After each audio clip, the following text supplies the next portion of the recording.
जैसे राजकुमारी को कुछ होश ही नहीं था। और सामने बैठा था मंत्री का बेटा जयप्रताप, जो राजकुमारी का अपहरण कर राजकुमारी पर जादू कर रहा था। अवंतिका नगर राज्य में एक बहुत ही बुद्धिमान और ईमानदार राजा भूपेंद्र नाथ रहा करते थे, जिनकी इकलौती बेटी थी राजकुमारी संयोगिता। राजकुमारी संयोगिता देखने में बहुत ही सुंदर थी। दूसरे राज्यों में राजकुमारी की सुंदरता के बड़े चर्चे थे। हर कोई राजकुमारी को बस एक बार देखना चाहता था। लेकिन महाराज भूपेंद्र नाथ राजकुमारी को अपनी जान से भी ज़्यादा प्यार करते थे, क्योंकि वो उनकी इकलौती औलाद थी।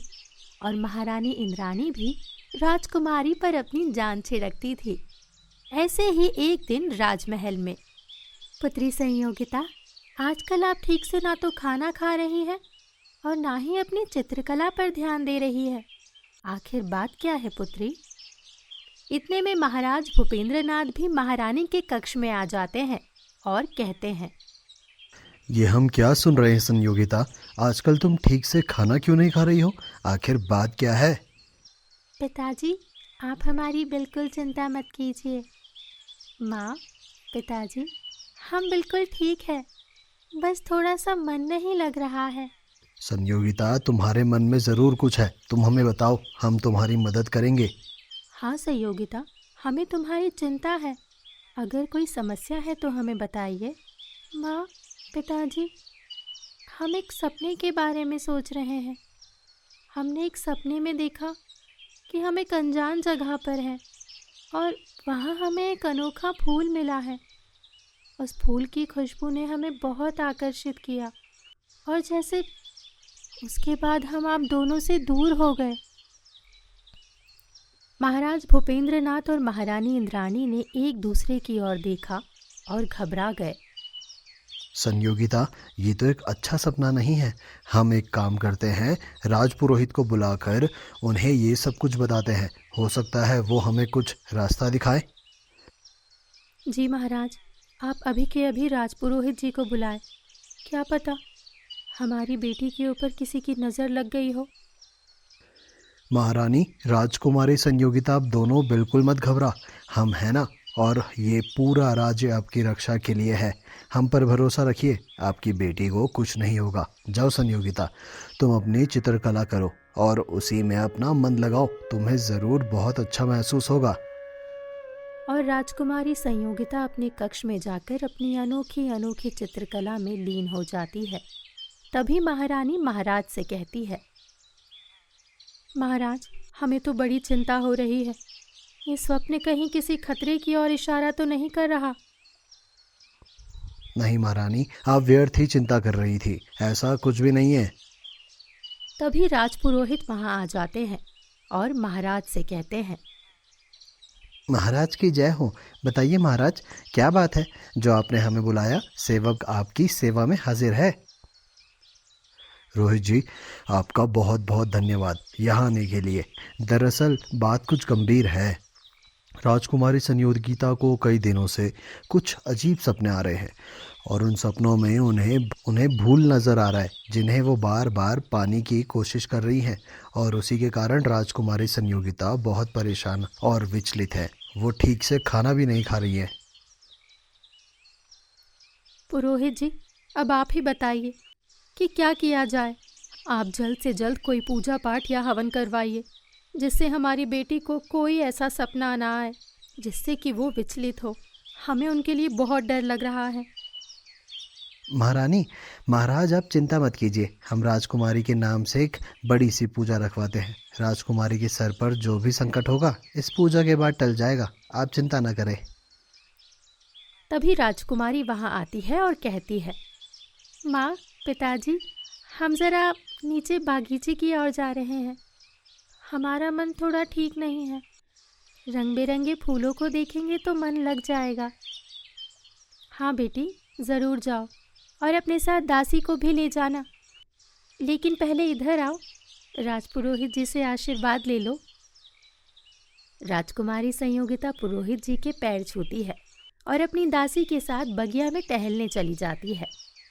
लेकिन कुछ ही मिनटों में दासी दौड़ती हुई राजमहल में आती है और कहती है, महाराज, महारानी, हमने देखा राजकुमारी फूलों से कुछ बातें कर रही थी और फिर अचानक राजकुमारी गायब हो गई। हमने हर जगह देख लिया लेकिन वो कहीं नहीं मिली। ऐसा लगा जैसे वो उसी फूल में समा गई हो। तुम ये क्या बकवास कर रही हो? ऐसा कैसे हो सकता है? तुम भी तो वहीं थी। तुमने कुछ किया क्यों नहीं? क्षमा कीजिए महारानी, लेकिन हम कुछ करते उससे पहले ही राजकुमारी वहां से गायब हो गई। महाराज और महारानी घबरा जाते हैं और महारानी रोने लगती है और राजपुरोहित जी से कहती है, पुरोहित जी, हमने आपसे कहा था ना, हमारी बेटी पर कोई जादू हुआ है। देखिए, हमारी बेटी गायब हो गई। महारानी, आप चिंता मत कीजिए, हम हैं ना, हम पूरी कोशिश करेंगे उस बात का पता लगा सके। आप चिंता मत कीजिए महाराज, हम पर भरोसा रखिए। हमें जल्द से जल्द राजकुमारी की पत्रिका दिखाइए। हम उनकी जन्म कुंडली देखकर पता लगा सकते हैं कि आखिर उनके साथ क्या हो रहा है। और फिर तभी रानी एक दासी से कहकर राजकुमारी की जन्म पत्रिका मंगवाती है और राजपुरोहित को दे देती है। राजा क्रोधित होकर वहां से चले जाते हैं और सभी सैनिक मंत्रियों को राज्यसभा में बुलवाते हैं और कहते हैं, राजकुमारी संयोगिता का किसी ने अपहरण कर लिया है। आप सभी को नगर के चप्पे चप्पे पर ध्यान रखना होगा। कहीं भी जाइए, हमारी बेटी को ढूंढ कर लाइए। महाराज, अब चिंता मत कीजिए, हम राजकुमारी को कहीं से भी ढूंढ निकालेंगे। उन्हें कोई हाथ भी नहीं लगा सकता। वो हमारे नगर की शान है। हम अभी राजकुमारी को ढूंढने निकलते हैं। और मंत्री सभी सैनिकों को आदेश देते हैं और खुद भी राजकुमारी को ढूंढने निकल जाते हैं। और उधर राजपुरोहित राजकुमारी की कुंडली देखता है और कहता है, महाराज, महारानी, क्षमा कीजिए, लेकिन जिस तरह से मैं राजकुमारी की कुंडली देख पा रहा हूँ, ये राहु केतु की दशा मुझे बहुत ही तेज नज़र आ रही है। महाराज, आपके ही राजमहल में कोई ऐसा है जो आपके ऊपर घात लगा कर बैठा हुआ है। ये राहु की दशा यही दर्शाती है कि आपको इससे बहुत खतरा है। वो आपका कोई बहुत जानने वाला है। आप ख्याल रखिए महाराज। ऐसा कौन है? राजमहल में तो ऐसा कोई नहीं है पुरोहित जी। यहाँ सभी अपना काम बहुत अच्छे से करते हैं और हमसे भला कोई क्यों ही बैर करेगा। महाराज, वो तो मैं नहीं जानता, लेकिन हो ना हो राजकुमारी के गायब होने में राजकुमारी की कुंडली जो कह रही है वो सही हो सकता है। महाराज, हम कुछ नहीं जानते। हमें हमारी बेटी चाहिए। हमें कहीं से भी हमारी बेटी लाकर दीजिए। महाराज, हम अपनी बेटी के बिना एक पल नहीं रह सकते। हमारा उसके सिवा है ही कौन? वो हमारी इकलौती संतान है महाराज। महारानी, आप चिंता मत कीजिए, वो हमारी बेटी है, उसे कुछ नहीं हो सकता। आप देखना, राजकुमारी संयोगिता बहुत जल्द हमारे सामने होगी। महाराज और महाराज की पूरी सेना राजकुमारी को ढूंढ रही थी।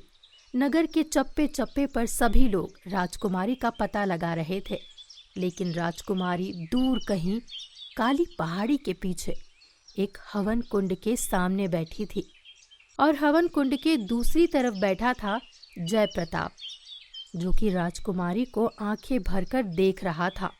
और जय प्रताप राजकुमारी से जो भी कह रहा था, राजकुमारी उसकी हर बात मान रही थी।